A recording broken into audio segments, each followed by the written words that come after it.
Hello friends, welcome back to new video. आज हम इस वीडियो में डिस्कस करने वाले हैं सेंट्रल गवर्नमेंट के थ्रू से जारी किया गया लाइफ साइंस और बायोलॉजिकल साइंस के जॉब वैकेंसी के बारे में, जो रिलीज किया गया है Indian council of medical research के तरफ से, दैट इज आईसीएमआर के तरफ से। आईसीएमआर के जो हेडक्वार्टर है न्यू दिल्ली में, उसके तरफ से ये नोटिफिकेशन जारी किया गया है। एंड इसका जो लास्ट डेट ऑफ एप्लीकेशन है वो है 31 अगस्त। ठीक है। एंड इसके लिए 4 वैकेंसीज जारी किया गया है for scientist C post under ICMR headquarter.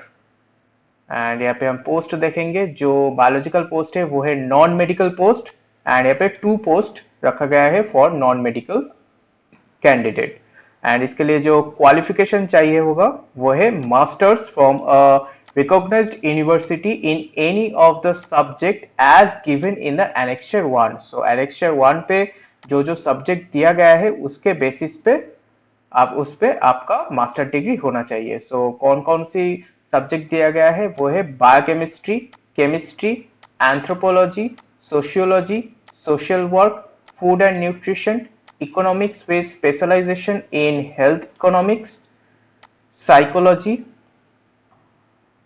Biology और बायोसाइंस, एंटोमोलॉजी और मेडिकल एंटोमोलॉजी, जेनेटिक्स और medical genetics, immunology, microbiology, molecular biology, pharmacology, pharmacy, toxicology, virology, zoology, biotechnology, botany, bioinformatics, biostatistics और statistics, public health, any clinical subject, that is internal medicine, community medicine, surgery, obstetrics and gynecology, any other relevant subject in medical or biomedical subject. Sorry, I have uh, mistake that is pediatrics, orthopediatrics, dermatology, psychiatry and anesthesiology. So इन सभी subject में total 26 subjects है।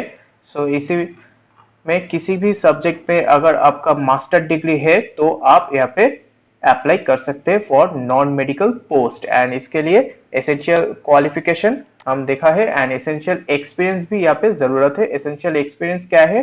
4 years of experience in communicable disease R&D, including experience in research for pandemic preparedness and response in government और public sector और private institutions। ठीक है।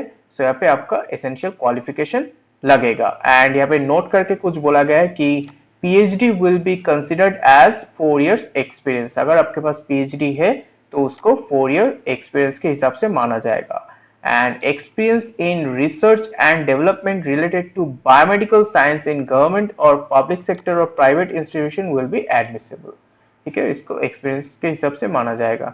And upper age limit होगा इस post पे एप्लीकेशन डालने के लिए, वो है 40 years। एंड सिलेक्शन प्रोसीड्यूर क्या है? सिलेक्शन प्रोसीड्यूर है the selection would be made based on computer based written test, that is through MCQ और इंटरव्यू और बोथ।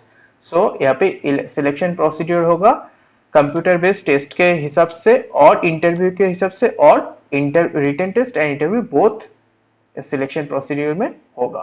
ठीक है। And written test would be based on the understanding of research methods and will B of qualifying nature, and minimum qualifying would be 75%। ठीक है।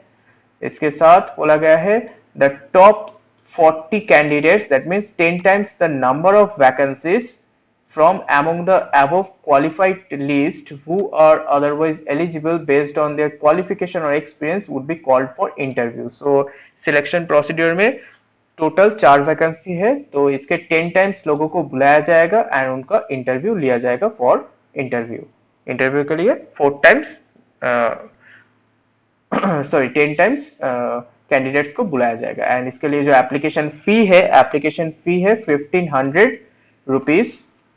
And जो SC ST women and PWD and EWS candidate हो गए उसके लिए application fee कोई भी जरूरत नहीं है। एंड अदर जो कंडीशंस दिया गया है उसमें से है application should be submitted along with online application fee through online mode on this website. So इस वेबसाइट पे जाके आपको ऑनलाइन एप्लीकेशन भरना होगा।